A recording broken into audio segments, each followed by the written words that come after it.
This is the truth about the cops and what they don't want you to see or know. They don't want you to see how completely peaceful most of these protests are and how many people are showing. Remember how I said despite the precautions we take, the news will blame protesters for the spike in coronavirus cases? Well, it's happening. Don't forget, the cops are the ones not taking precaution. Here's a cop fake coughing and making fun of protesters for telling him to wear a mask. They don't want you to see that they have undercover cops going into peaceful protests. They don't want you to know that they have illegally been arresting peaceful protesters. On June 3rd in the Bronx, they surrounded peaceful protesters before 8 a.m. curfew so that protesters could not leave. You can hear the peaceful protesters begging the cops to let them go as they are surrounded and entrapped. Once 8 p.m. hit, they were all arrested. My friend who was arrested at this protest was denied feminine products, not read her Miranda rights, called a bitch, and when asked for water, had water bottles poured in front of her as the cops laughed. They don't want you to know that we are peaceful and they are violent. What they don't want you to know above everything is that they are scared. The worldwide momentum we have right now is making them petrified. So use whatever privileges, skill set, and means possible to get involved. Be on the right side of history. We're sorry. Your call cannot be called. Morton County Sheriff's Department. Hi, I need to report an assault. Okay, where did it occur at? Standing Rock. There are innocent, unarmed people being attacked with water and militia-style police firing at point-blank range with high-powered mace on unarmed people. Who protects the people? Ma'am, yeah, if there's police there, then it has The police are the ones attacking innocent, unarmed people. So what do we do to stop the police literally hitting people at point-blank range in the face? People can lose eyes. People are going to get hypothermia. People could die. We have elders here. We have children here. We have all ages here. Nobody is armed except for the police. Who protects the people from the police? Well, I guess if you want to put it up the chain of command, the next person to talk to would be the governor's office. All right, I need you guys to spread this shit far and wide. I may not be the first to know, but I sure shit can be the last. You see this picture right here? I'm sure you have on Facebook with your little racist ass, weird ass Aunt Becky, cousin Sue sharing this shit. All lives matter. Blue lives matter. Look at the unity. First of all, that child does not look unified. He looks scared as shit, and he damn well should be. His name is Devonte Hart. He's 12 years old, and his adoptive mothers, Jennifer and Sarah Hart, forced him to take this photo.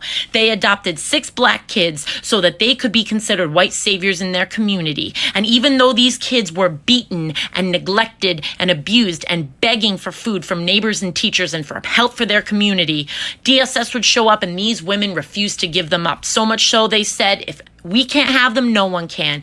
And they got drunk and drove their car with this child and all his siblings in it off a fucking cliff. So the next time people say all lives matter with this, tell them that. The media isn't giving any attention to what just happened. Before I go on, please like, comment, copy, share link, signal boost this as much as possible. We need to talk about Robert Fuller. This innocent black man was lynched yesterday in Palmdale, California. Authorities are trying to pass this off as a suicide so they can sweep it under the rug, but there's tons of evidence proving that this was not. Apparently they found his body in front of the Palmdale City Hall and the police department. Do not let this video get to the bottom of the pile. Do not let the media get away with this. Say his name, Robert Fuller.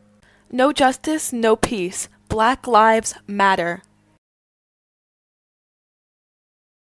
Some of y'all need to watch Zootopia so you can have racism explained to you like you're 5. I'm gonna give you one example. Cuter than I thought you'd be. Ooh, you probably didn't know, but a bunny can call another bunny cute, but when other animals do it, it's a little... So please, don't say the N-word if you're white. Are you wondering why Breonna Taylor's murder is taking so long to be solved? Here's why. This past Saturday, there was an amendment made to her lawsuit claiming that Louisville Metro Police Department was working with the Louisville government on a huge housing scheme called the Elliott Avenue Project. Basically, the Elliott Avenue Project was made in December of 2019, but really took full flight during the pandemic because they knew that low-income earners were the most vulnerable during this time. Elliott Avenue is located in the West End of Louisville, Kentucky. The West End neighborhood is notorious for gang affiliation and drug use due to its low-income demographic. Basically, the police were working to arrest and scare away most of the tenants so that they could completely destroy the neighborhood and rebuild it with expensive housing. This is gentrification and systemic racism at its best. For example, after it was raided for drugs, this house was bought by Louisville Metro government for, wait for it, $1. So the reason the cops that killed Breonna Taylor haven't been arrested yet is because her murder is just one instance in a huge, bigger picture.